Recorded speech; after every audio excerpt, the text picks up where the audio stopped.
Let's start right away, Dominic. We don't want to be late for the match, so obviously that is something that no one will forgive us in this part of the world. We will end at 7:15 sharp, but until then, Dominic, there's a lot to be discussed here because obviously inflation is surging nearly everywhere, impacting nearly everyone. The drivers, of course, we've talked about it throughout the day. I think it's fairly well known. The pandemic, of course, the disruption to the global supply chain, as well as the war in Ukraine, of course, which is causing high energy and food prices to skyrocket. What I want to know from you is, as a very experienced economist, how exceptional, if at all, is this current situation that we find ourselves in? Well, may I add to the drivers, COVID and war, the pent-up demand, because a lot of demand has been refrained during the COVID and came out at the end. Well, I think it's rather exceptional. Exceptional because it's an exceptional period. We have been experiencing 10, 15 years, 20 years of globalization. And what we're living now is a period of fragmentation. See the IRA, for instance, in the United States, or things like this. So the question that we must try to answer, I mean, there's three questions for me. One is, how long is it going to last? Second, will we have a so-called wage prices spiral, you know, the second round effect? And second, should we let monetary policy alone to try to solve the problem? And the first question is not that easy because it may last rather long, depending on how sticky the prices are. I think Ottaviano is defending the idea that they're very sticky, and I'm afraid he's right. But there's a counter-argument, the so-called bullwhip effect, which explains that in such period you may have overproduction, which will make the prices down. Nevertheless, I think that to this first question, the answer is it will last rather long. The second is it's not exceptional because we know very well this kind of a second right effect between wages and prices. Again, two arguments. One is that the labor markets in the West are pretty tight, so difficult to avoid increase in wages. On the other hand, the bargaining power of the wage earners has been eroded during the last decade. So again, you don't know, but I still think, second answer, that it will happen. The most funniest thing in this month of December 2022 is that an institution which has to fight against this second effect, namely the ECB, may be under strike of its salaries because they won't increase in wages. So they will experience in the reality what it means. And then the third question, which makes things very new, is that there is a kind of a contradiction between, on one hand, the European Union, at least in Europe, where the countries have unleashed a huge package to avoid people to suffer too much and decreasing by this package the real price of energy for the people, which in textbook will appear as something which is very inflationary because fiscal expansion is supposed to. But there are some features that the textbook cannot capture, especially the fact that there is something such a disinflationary fiscal expansion, in my view, when those kind of subvention is used to maybe not to maintain at the same level, but at least to diminish the price of energy, you may avoid the second round effect. And avoiding the second round effect, finally, you make more against inflation than the monetary policy itself. So it's a very new situation from this point of view. The second thing which is new in monetary policy is that during the last 10 years, central bank models have proven to be useless. They're based on old data. They cannot take into account change in regime changes or tail events, and so they're just useless. And still, central bank want to apply the traditional policy. It looks to me as if you will be seeing nails everywhere just because you have a large hammer. So the point is now that in the US, fine. The demand is big, and the Fed has some rational in his behavior.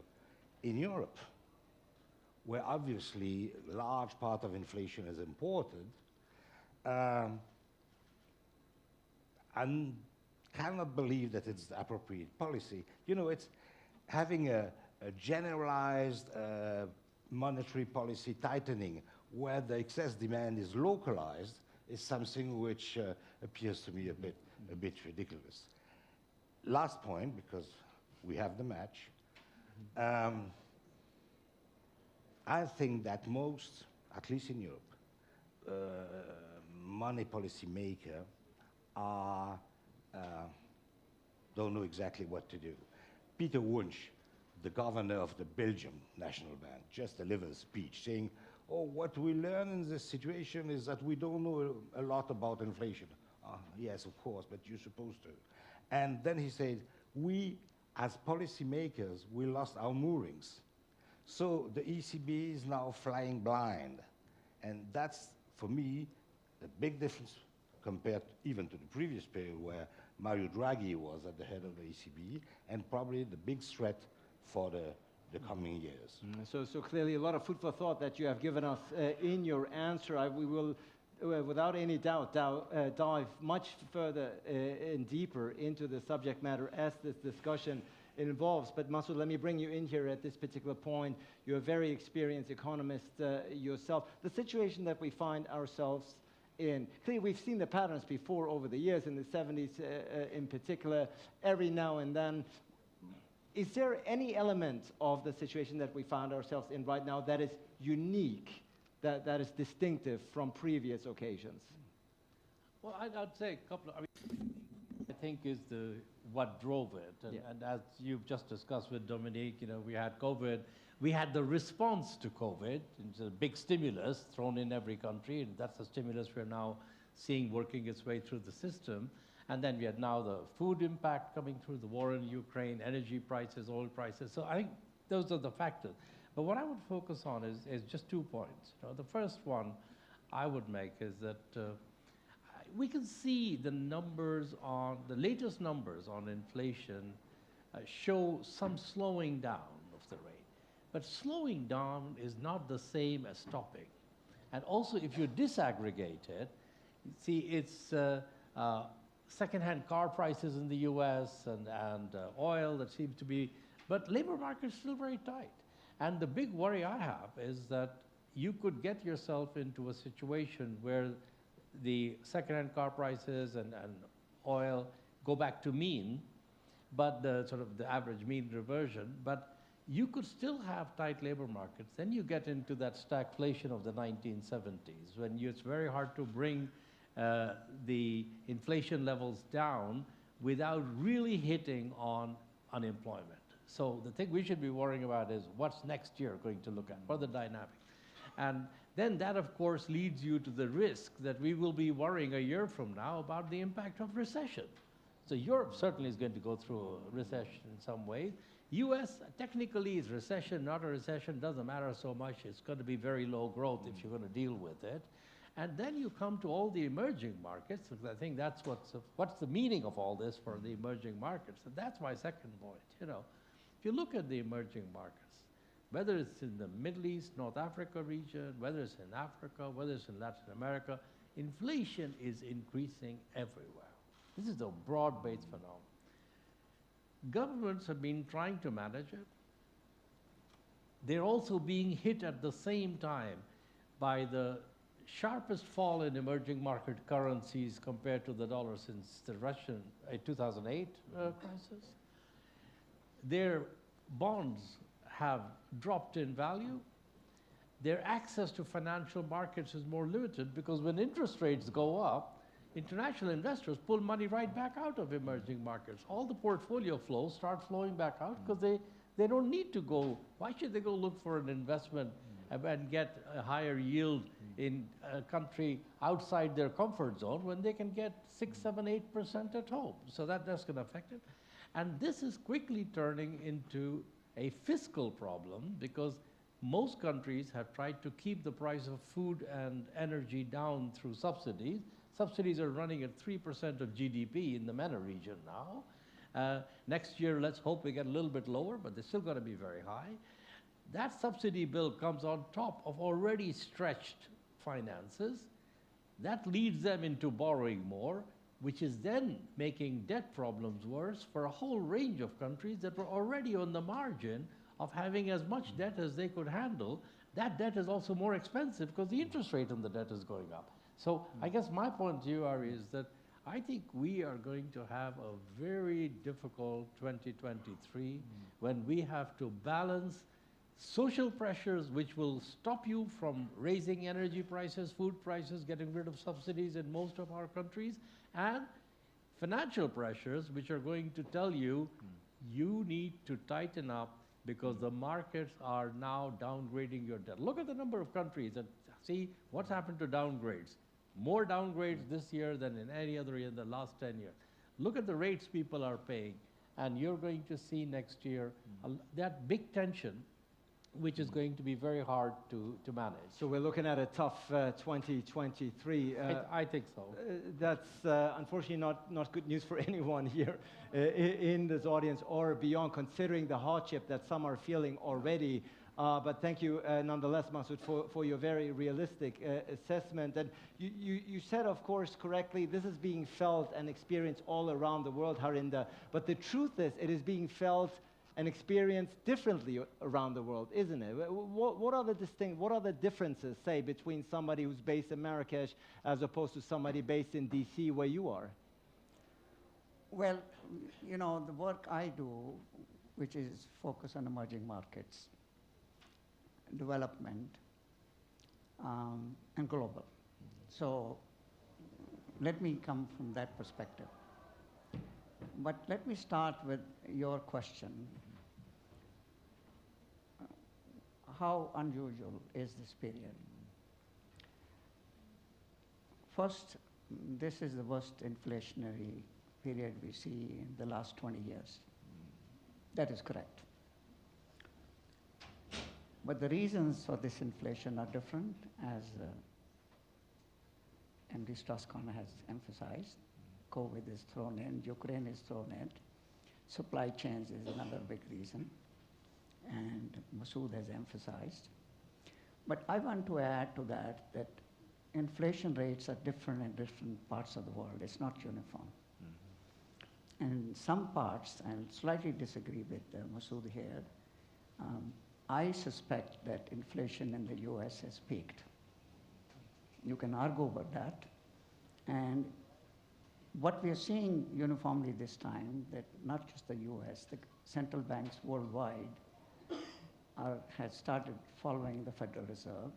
ECB is a little behind in my view. I think MD is right here. And they may need to continue. Let's see what happens in the US tomorrow. But they may begin to taper down the aggressiveness they have. But they will continue. I don't think we are seeing peaking of the interest rates in the US yet. It may be another 6 months, another 12 months before they peak the interest rate. Now, what we are seeing is that inflation rates are going to be different in the US than in Europe. Europe will have higher interest rates, not just Germany where you live. It's going to be different in India, it's going to be different in China, and it's going to be different in Japan. Japan is the third largest economy in the world, and their monetary policy is different, and their inflation rate is different. They're still very worried about growth rates. So rates are different in different countries. But I want to make 3 additional points. One, we are seeing to some extent a perfect storm. What do I mean by that? Sharp increase in interest rates over very short period worldwide. Not only US and Europe, but India and all kind of other countries. That combines with record debt levels in most emerging markets, not only in Africa, but Pakistan, Sri Lanka, and I can keep on going. And combined with that, very high level of dollar. And most debt is denominated in dollars. So there's a triple whammy. Combined with the fact that Masood mentioned, there's very little fiscal headspace in most emerging markets. Now, to me, it means that most developing countries, what the fund and the bank calls emerging and developing economies, EMDEs, are going to be hit very hard in medium to long term. Particularly because the largest single bilateral donor in the world is China, and is not really participating in debt write-off or descheduling fully. And they have more debt, bilateral debt, than all bilateral countries combined. And we just finished a book on BRI, and it's not transparent what the terms are, and they're certainly not participating. So we are quite worried about the medium to long-term prospects for developing and emerging markets. So that's my second point. My third point is that I think the era of negative interest rates or very low interest rates is over for many, many years to come. And many countries, many people, many investors were getting used to free money. That is gone. So what does it mean for developing countries or all investors? I think from now onwards, a lot of money which was made by Wall Street or by London city people is probably over. Savers will benefit, but emerging market economies are not going to get a lot of free money anymore, and they have to think very hard how they're going to find money to invest in infrastructure and climate change. So we're going to have adjustment, and Strauss-Kahn already hinted, maybe labor markets, we're going to see restructuring of the world, where labor will have more leverage, partly because of the reason that Masood hinted at, versus capital. Question mark. Thank you. Thank you so much, Harinder, for providing the context. Interestingly enough, you say we are seeing the end of the era of low interest rates, and the steady money supply that we've seen up until now will no longer exist as such. Of course, the role of the central banks will be discussed and need to be discussed. I will come to that in just a moment, but to round up the first round, and before we do, by the way, the drivers of today's inflation, we've talked a lot about Ukraine, we talked a lot about the pandemic and supply chains. The question I want to throw to you before I go to Ottaviano is, what are the drivers of today's inflation rate? If you have any more aspects, any more elements, any more factors that you think have not been mentioned yet, do so in the cloud, and we will see what comes up in just a moment. What are the drivers of today's inflation? But Ottaviano, let me round up this first Q&A with the same question to you, namely about how unique, how extraordinary, how different this era is, if at all, that we're going through right now. Right, and the answers by my three colleagues made my life easy because I can be only complimentary. Let me frame my answer to your question by remarking that we are going through three different structural changes that must be kept in sight. First one, we have shifted from a world in which the major discussion was on insufficiency of demand. Here at the same place we had in previous editions of the Atlantic Dialogue discussions here about the hypothesis of secular stagnation and so on. Now we have shifted to a situation in which the blockage has come from the supply side.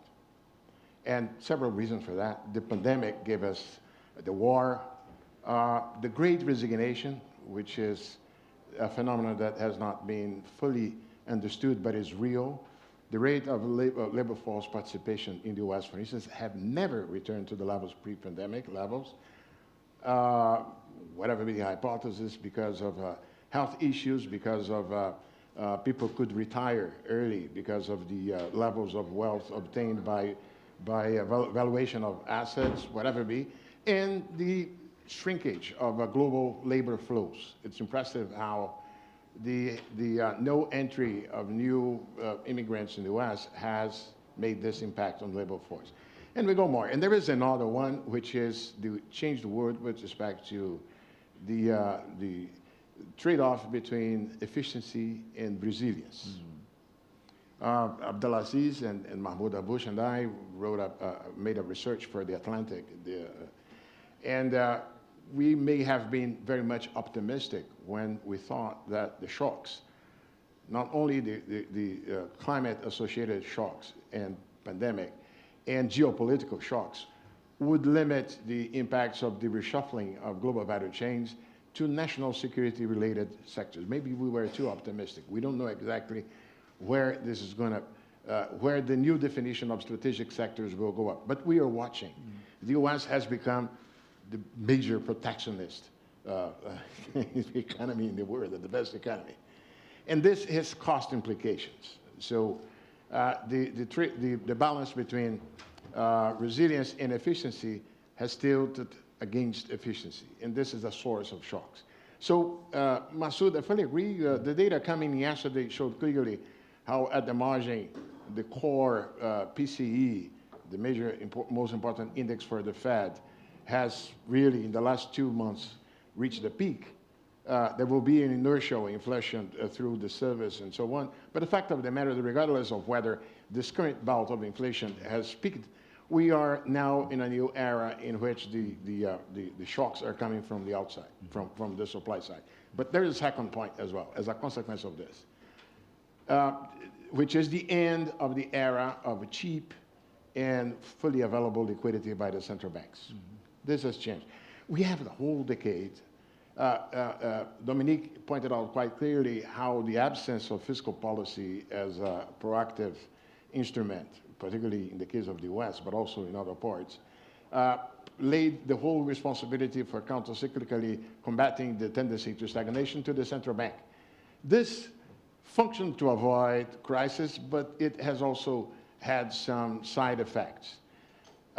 One of them, the relationship between the Fed and the financial markets, one in which the financial markets have become pampered. You know, the simple threat of cutting out the support by the central banks, by the Fed, generated tantrums. Markets became childish. And twice, the Federal Reserve had to set back in its early reference in attempts to establish a QT, a quantitative tightening. But now it's for real. Now the quantitative tightening is on the way. There's no way one can expect the central bank to do the same thing that they did in the last decades. And third, and finally, which maybe it's a compliment because it has not been mentioned by my colleagues panel, which is the following. It's a consequence of the first two. One difference between now and the previous two crisis moments in recent history, that is to say, the inflation in 70s and 80s, and the global financial crisis in 2008, 2009, is that now we have the combination of both.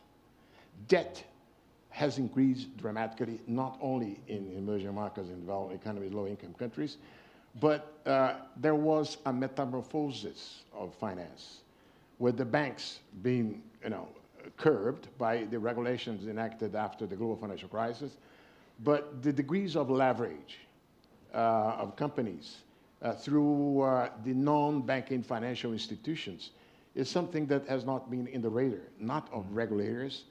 And it may well be, and this is we are watching signs here and there of a deep liquidity crisis. Well, we saw what happened to the UK. No one could expect the pension fund to be exposed as that. And so the unknown unknown is whether the two things, that is to say supply shocks and the end of liquidity and interest rates hikes, might morph into a third source of shock, which would be financial shocks. And they may come from many places. You name it, mortgage, and so on. So I guess we have to incorporate this triad of a structural change that have happened in the last few years without which you cannot understand what's happening. Already, I think it's very clear. This is a very content-rich debate with some disagreements, but as is expected, when you have four prestigious, esteemed economists here on stage. We're half-time, by the way, half-time on this panel here. We have 35 minutes to go, so the plea is for the next rounds, we're going to give somewhat more precise and shorter answers. Before we do move on, let's see what the audience came up with. The question, what are the drivers of today's inflation? I thought we had the cloud up. If we can put it up again just for a couple of seconds to see. Many of the elements obviously have been stated, have been repeated. COVID has to be in there. Of course, the war has to be in there. But we see greed. We see lack of youth leadership, interestingly enough, capitalism, Putin. I see Putin up there, and I think that is very much tied, obviously, to the war in Ukraine. And I think, Dominic, it's clear that this inflation is affecting and is concerning everyone. Certainly, the high cost of living is one you've mentioned when the prices rise much, much faster than the wages, the decline in purchasing power, the erosion of real income, and of course, for businesses, it's never good, the lack of price stability if they cannot plan accordingly for the future. Let's talk about the central banks here for a second. 33 central banks have raised their interest rates this year, marking the largest rate hikes in 2 decades. Harinder has already said this is the end of the era of low interest rate. According to you and your experience, should central banks continue their hawkish policies? Is this the right way to go to keep this inflation in check, which is obviously the ultimate goal here? As I said before, certainly some hike in interest rates was necessary. The problem is that you cannot solve the problem only with this tool. And that which is sometimes difficult to understand by central bankers has to be taken into account by politicians and governments. And then we come to, for me, one of the main questions. We are talking a lot about economics, which is very important. But for me, the main questions, 2 questions, are political. And the first one relates to what you say, which is the weakness of multilateralism today, which make it almost impossible to have a coordinated policy, but increasing the interest rate, which theoretically is very easy. I mean, everybody can understand that. But if we avoid, and Masoud knows what I'm talking about, in 2008, a crisis which could have been very profound and a very profound recession, it's because at this time, the different countries in the G20 believed that multilateralism and economic cooperation was the right thing to do. Now we are in a very fragmented world where this kind of action is almost impossible. Still, I believe that on ethics, I mean in exchange rates, an ethics policy, things can be done. Not like the Plaza Agreement in the 80s, we're not in the same period, but still something which allows to work together. There's a lot of academic paper about that from Gopina, from Aishan Green and others. The problem is that we have an elephant in the room, which is China. And cooperation without China has no sense anymore. Maybe it was not exactly the same 12 years ago, 14 years ago, but now it doesn't make sense.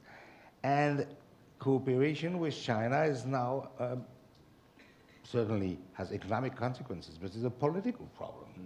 And as long as during the US and China, the situation will be the one we contemplate, as long as it lasts, during this period, it will be totally impossible to have any kind of economic coordination. So the main problem for me is not interest rate or, as I said, more fiscal policy, thing like this. That's tool for us because we like it. But the main thing is the political question, which is in globalized world with inflation, which is generalized, we need a collective answer. There is no single answer.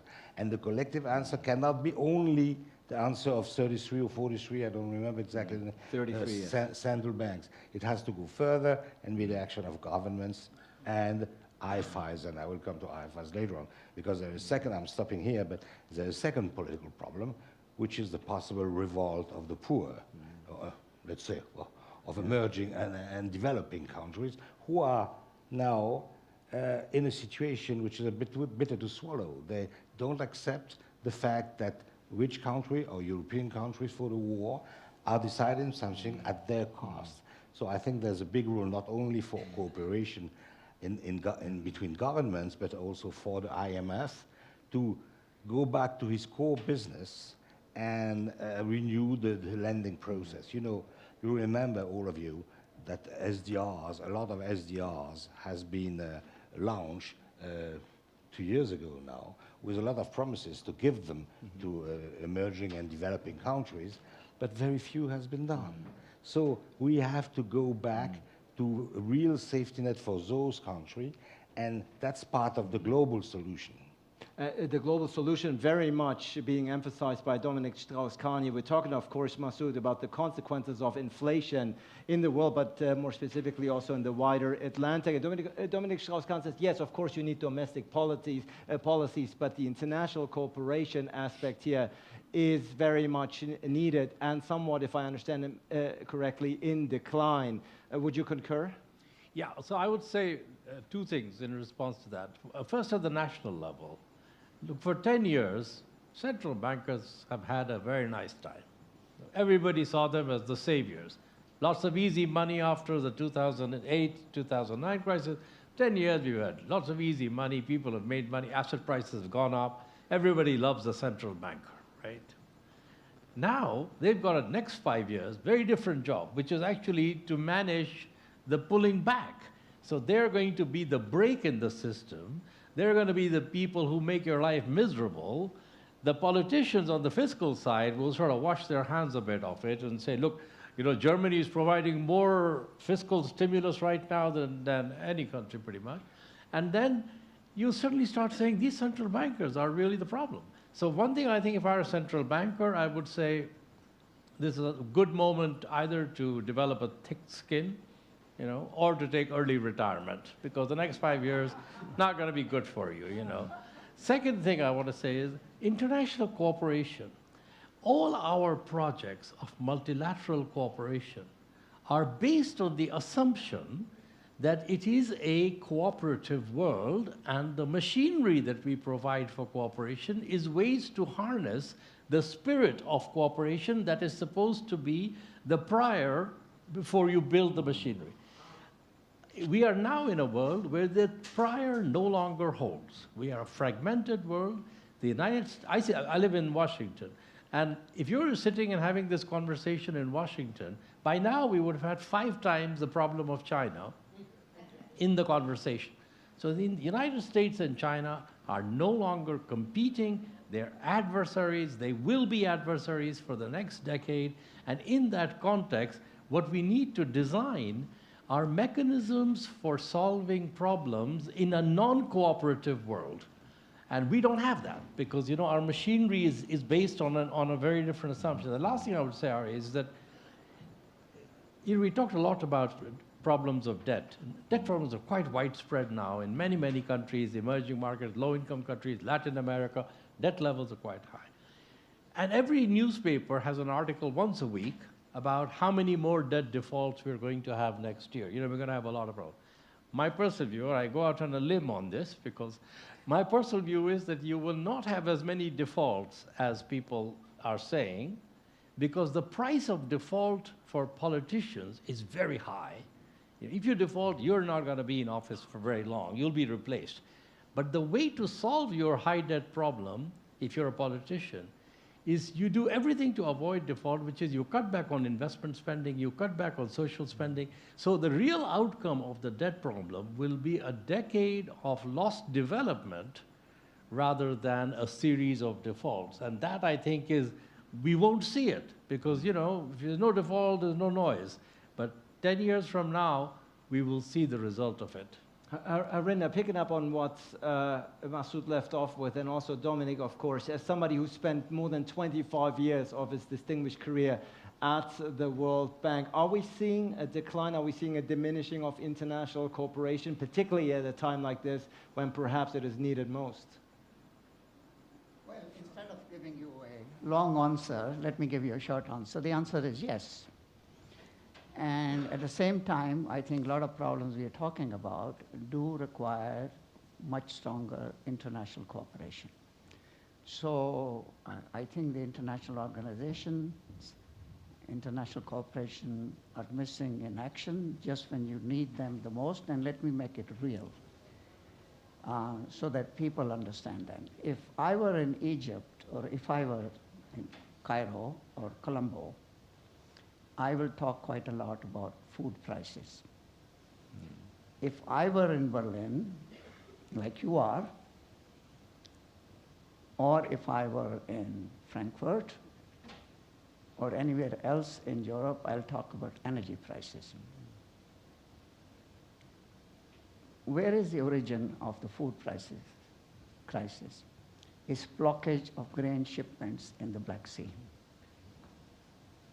Where is WTO's agreements? Where is international cooperation telling the Russians or Ukrainians why are the grain shipments to developing countries broken? The moment the shipments restarted because of cooperation with Turkey, I think your country of birth, and the UN mediating, the grain prices dropped and then the international markets. They should have never stopped, in my view. Russia is a permanent member of the Security Council, right? Who suffered? The Egyptians, the Sri Lankans, any country in Africa which imports grains. They had nothing to do with the war in Ukraine. They're actually friends of Russia. Many of them voted for Russia if they were members of Security Council or in General Assembly. Their people suffered. Energy is the same price. The Americans today, I pay for gasoline today less than what I paid before the start of Ukraine war, but not the Europeans. I'm not buying candles in US. My energy prices are no longer, gas prices are higher than before. So where is international cooperation? It's missing in action. This is real life. People in emerging markets are suffering, and the Europeans are suffering. Not the Russians, not the Chinese, not even Indians who are buying oil cheaper. So the answer to your question, the short answer is, international cooperation is not working today when it is needed the most, when WTO is needed the most, when Security Council is needed the most, when IMF and the World Bank needed the most. That is, of course, Ottavio, a very grave assessment, a grim assessment, but a very realistic one. I think that most speakers here are in agreement with. We have, I'm looking at the time, 20, 25 minutes left. I'm going to come to the audience for a couple of questions before we wrap up, but I do want to give the opportunity, obviously, to respond to this. Great, thanks.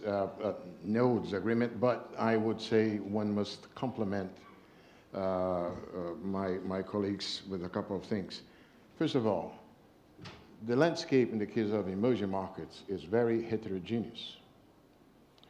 Definitely, well, regardless of the frequency of future defaults or not, but we know that low-income countries in general and some emerging markets are facing situations of unsustainable debt paths. And as I titled one work that I did when I was at the bank, there's a situation in which procrastination is costly, the longer it takes. So the best thing to avoid, what Masood aptly described as cutting expenditures on what matters, social education and so on, would rather face unsustainable debt situation by calling on a negotiation. But the situation is quite different. You know, the dollar this year appreciated against all other advanced economies' currencies. It also appreciated less so vis-a-vis the emerging markets. The appreciation of the dollar vis-a-vis emerging markets was not. But some emerging markets had even appreciation against the dollar. That was the case of the Mexican peso, the Brazilian real, and so on. Why? Not by chance. These countries, in the case of Brazil, the GDP performance was better because of Ukraine. The price shock of commodities ended up benefiting Brazil, even if it was full of suffering for the poor people who were compensated. But the point of the matter is that we do have a very heterogeneous situation. But the fact of the matter is that the major risk is the one pointed out of fragmentation. But there are different levels of fragmentation we can be talking about. It may remain limited basically to, let's say, high-tech and security-sensitive sectors, as it is the case of the ongoing proxy war between the US and China on semiconductors, or we will have a real problem if it goes beyond that. I am potentially optimistic in that regard because, see, Trump did this. Trump extended bilaterally his fight against, any imports and so on. You know what happened?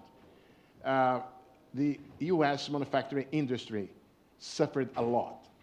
Maybe it's not by chance that Trump never mentioned the trade wars in the election year. So trade wars are costly. Of course, the benefits of strengthening positions in sectors security-related may be strong enough to pay off for the governments, but maybe the economic incentives on the private sector side to go through fragmentation are not strong enough to break it down. And finally, to summarize, central banks we learned at school, the dilemma, either inflation versus unemployment. Now we have a trilemma. It will be inflation, unemployment, or financial instability. It's going to be a complex game in this regard because of the increased debt, as I said.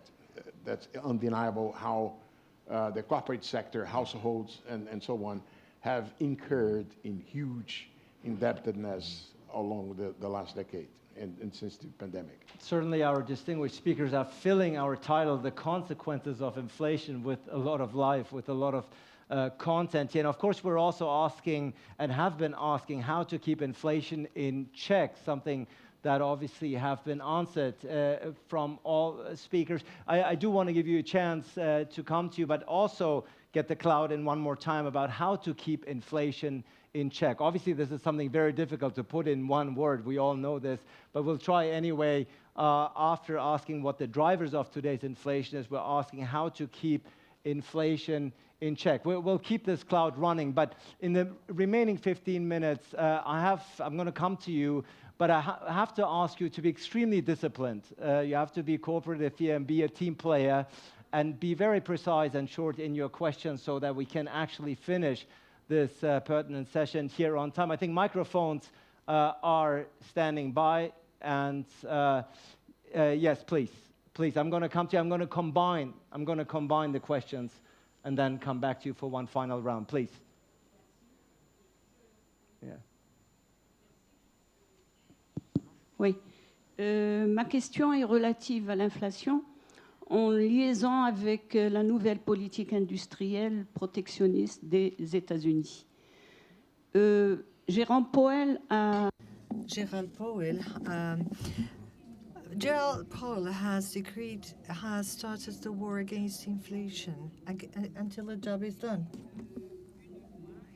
And a law has been published called IRA, Inflation Reduction Act.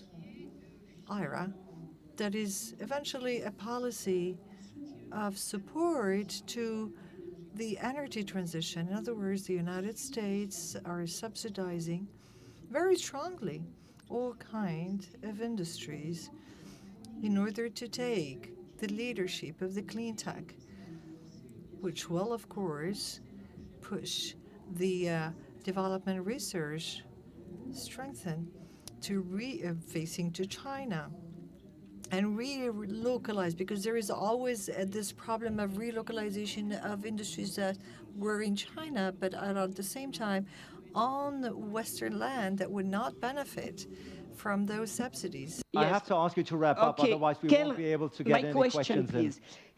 So what are the answers or responses that Europe can bring with an energy prices 4 times higher than in the United States?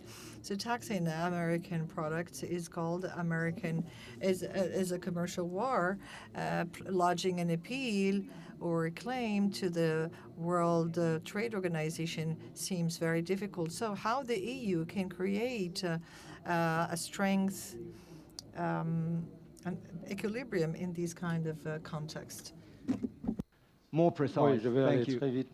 Je suis l'auteur du papier sur l'inflation. I am the author on the inflation in Atlantic 40, but I don't really understand the pessimism here from the panel. The economy is, or are cycles. There's a difficult cycle. We're going to be coming out from a cycle. Inflation has already started to go down, and it'll continue in 2023. Hence, let's leave the time for the cycle to pass by. But I don't believe in this pessimism. Can we pass the microphone to the lady? Yes. Thank you. I think we can all agree that there are tough times ahead, but I was wondering what's your view on the opportunities as well, as they say that crisis breeds opportunity. We saw, for example, in 2008, a need to reinvent the financial system. So I'm curious, what's your view on what we can expect in a positive light out of this crisis? Excellent question. Thank you. First row, please. Thank you. Just a quick question that we have been talking about since the COVID situation and the war in Ukraine about nearshoring and friendly shoring, meaning trying to produce locally, regional production and all that. But is it possible to think about a strategy like that when we have this economic situation that is so unstable? And also the second thing, really quick, who is doing the homework in your opinion right now? Which country is doing the homework? Thank you so much. I think a wide range and potpourri of very good questions here, which we're gonna this time go in the opposite direction, to be fair, because I know, Ottaviano, you've been coming in last. This time, we're gonna go the other way around. So go ahead, please. Seizing the opportunity, because the questions can help us to complement. And by the way, you don't have to answer all of them. No, I know, yes, and I won't. Yeah. But first, thank you for calling attention to another source of inflation, of cost, which is the road to decarbonization. Let's not be naive. The road to decarbonization will be costly, and for good reasons. The price of carbon, which is something good, something important, hopefully generalized, is costly. You cannot. That's the idea. Second, there is still a margin of efficiency to be covered by renewable energy vis-a-vis the fossil fuel energy base. So if you want to move fast by adopting renewables, there will be costly implications with respect to energy, and that's okay. It's part of the deal. And thirdly, something that we have to take into account as well is going to be the inflation coming from the critical minerals. The humongous increase of demand of critical minerals all over the span that we're going to watch as we move to renewable energy will be inevitably costly. All the estimates of demand show a mismatch between demand and supply. You name it. I'm not thinking only of cobalt. I'm thinking of what, you name it, lithium and so on, and for good reasons. So the energy transition, which is desirable, but it will be costly, and thank you for calling attention to it. The industrial policy. Yeah, Inflation Reduction Act is not towards reducing inflation. It's a misnomer for industrial policy. And the issues that I was referring to as the trade-off between efficiency and resiliency, moving in favor of resiliency or avoiding geopolitical risks or whatever, is exactly so. That's why you were watching such a widespread use of industrial policy. And let's face it, industrial policies will be inflationary because they replace the efficient configuration of the existing global value chains by other configurations. And frankly, nearshoring, friendshoring will not be efficient. They will not be ways to obtain efficiency. They will be costly. And they will only be feasible if someone is accepting to pay subsidies and so on. And finally, reinvent financial system after the global financial crisis. Did we really? Look, these guys who were in positions, we learned to curb the over leverage of banks. That was well done. The banks now, but then simply you had the risk flowing and being increased dramatically by non-banking financial institutions. Non-banking financial institutions that are outside the optic of regulators. And they may, the next round of learning and fixing crisis may well come from that side. Even the central bankers recognize that nobody at this moment has an accurate picture of where is the risk and what are the likelihood and vulnerabilities on this side of the financial system that developed after the global financial crisis. So risk morphed. It didn't disappear. On the contrary, given by the magnitude, they may have even increased dramatically over. Now we have everything bubble. Before we had the real estate bubble. Now we have everything bubble. Yeah. Thank you so much, particularly addressing the last question here, which obviously all of you should chime in here. Harinder, which of the questions do you want to answer? Well, very quickly, 3 comments. I first agree that there are business cycles, economic cycles, and there are ups and downs, and we shouldn't be overly pessimistic about the current cycle. High inflation, there may be a mini recession in the US, maybe a little longer recession in Europe, but they'll come out of it. And we shouldn't focus just on the short term. The Inflation Reduction Act has a misnomer name in my view. I think the big thing in that act is major investments by the US in climate change, which is to me a big investment for the world, not only for the US. And that brings me to the 3rd point. What is the upside? The upside is, and I'm glad there's an opportunity to talk briefly about climate change, which is really the biggest issue in front of the world. We should talk about. I think there's a great opportunity given by now action by US, which is Europe. There's a competition going to be between European Union and US who can do more on climate change.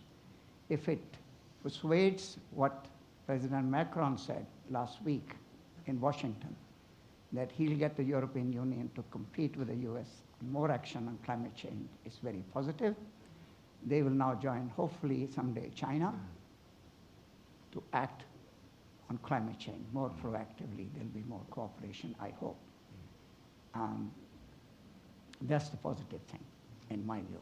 The world needs to join hands on climate change. And if the interest rates come down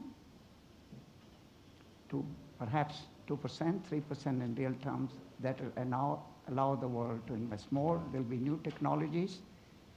As people commit more in next year's COP meeting to act more proactively to net zero faster than 2050, they'll need to invest more in climate change, into non-renewables, not only by big developed countries, but also developing countries like China and India. Right. And I would like to hope that that will be what will happen. And of course, the Atlantic dialogues, as grave and pertinent and timely as the subject matter is, of course, put climate change as a separate panel, and rightfully so. But thank you, Harinder, for making the connection also to our discussion here, to inflation. Masood, and then, of course, Dominic, we're going to end with you. You're going to get the final word. Go ahead. I just want to make a couple of quick points. On the IRA, I agree with the fact that it isn't what it's called. The best response for Europe is to try and get, for this purpose, yourself treated as an American. So the Canadians and the Mexicans are already treated as Americans for the purposes of IRA, and Europeans aren't yet. Sooner, if you can get that for at least some of the components, that would give you access to that. That, I think, is second thing. If you're more ambitious, come up with a strategy in Europe to actually launch a serious program of research development on climate change. Second point I want to make quickly is opportunities.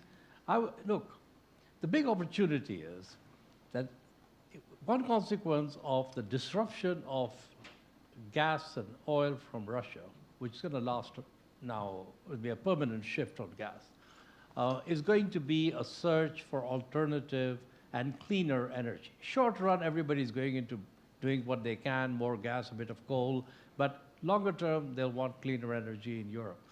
You have a power plant at Noor, the solar plant at Noor, 500 megawatts roughly, right, here in Morocco. There's no reason why in 5 years we shouldn't have 5,000 megawatts of solar energy. And then you start thinking of supplying not only Morocco's needs, but you go lines to the south. 70% of Africa, sub-Saharan Africa, doesn't have electricity. And you start building lines to the north. It's cheaper to transport electricity than it is to transport gas. And it's cleaner as well. So I think that in the whole, as Harinder was saying, the whole of the energy transition is the biggest growth story for the next decade.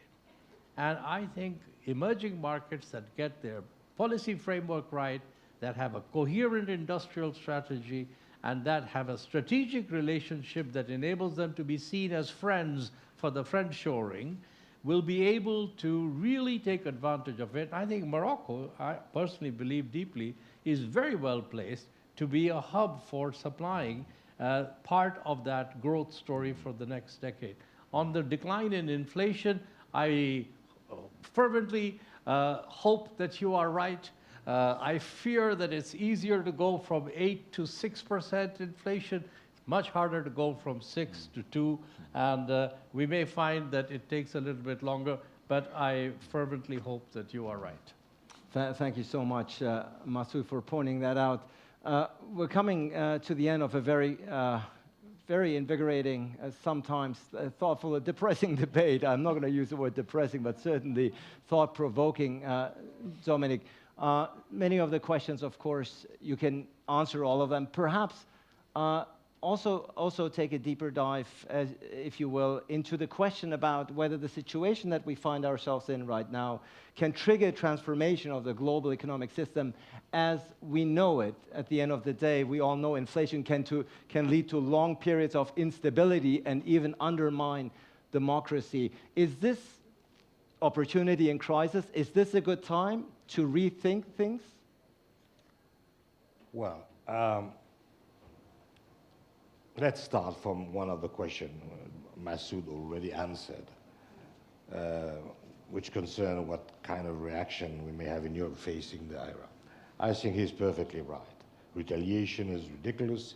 OMC is WTO is useless. So the only way is to begin to work and to be able to compete with what the Americans are going to do. The problem is that I don't see among the European governments a very large willing to do so, because fragmentation does exist within the European Union itself. So certainly that's the good solution. But you have many countries in Europe who have, I won't say have decided, but it's as if they had decided that they give up and they accept to be province of the United States. So the idea that something could really be built in the European Union, which I have been fighting for during 40 years, is not that strong today. So the best answer is this one. Will it happen? I'm not quite sure.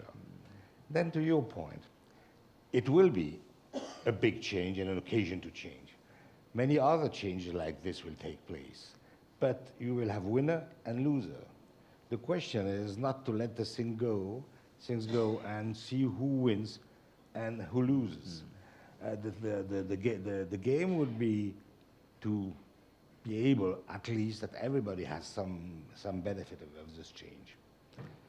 A country we don't talk a lot about, despite our distinguished friend, and which is, in my view, the potential beneficiary of the move during the 20 coming years, is India, which is best positioned in terms of demography, in terms of IT, in terms of many, many things, to benefit from the situation. China will have a lot of problems, we know. The US will manage in a very aggressive way. Good. And then Europe, I already said, I'm not very optimistic.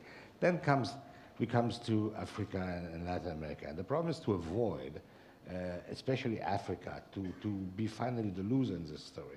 So that's why I was asking for more effective lending from the IMF, more economic cooperation and so on, which is, in my view, absolutely needed. Because you are right, we will come to an end of this. The question is who will be living and who will be dying. And I don't want the African to be part of the dead. So we need cooperation. We need to understand, and I think probably President Biden do understand, but the American system is a complicated system. They need to understand that in the long run, they cannot have a huge benefit without sharing it with the rest of the world and accepting this cooperation. So yes, all crises are time for change. And so this crisis can be bad changes or good changes. It relies upon us to make these good changes, but it relies upon us as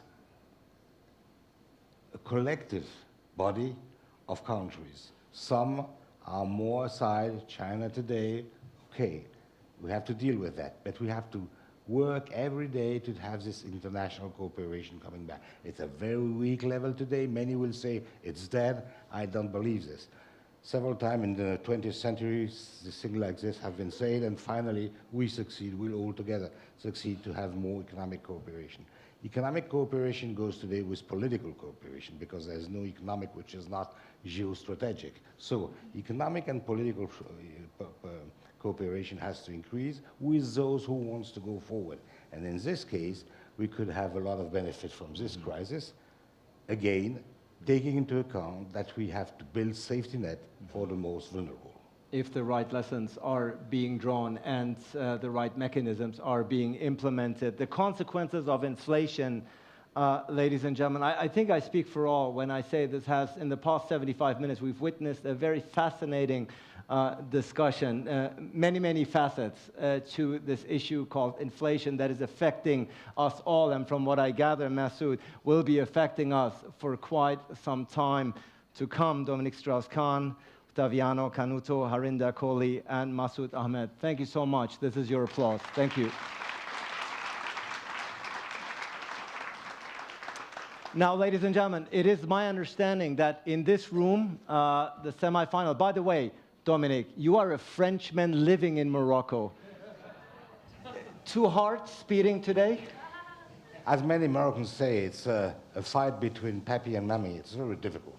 Because mom will win or dad will win, and in both cases it's loss-loss. So I take the other way around. So it's a win-win? It's a win-win. I will support Morocco. See, there you have it, ladies. By heart. This is on the record, by the way. Also because of theory of games. If Morocco wins, the one I support wins, I'm happy. If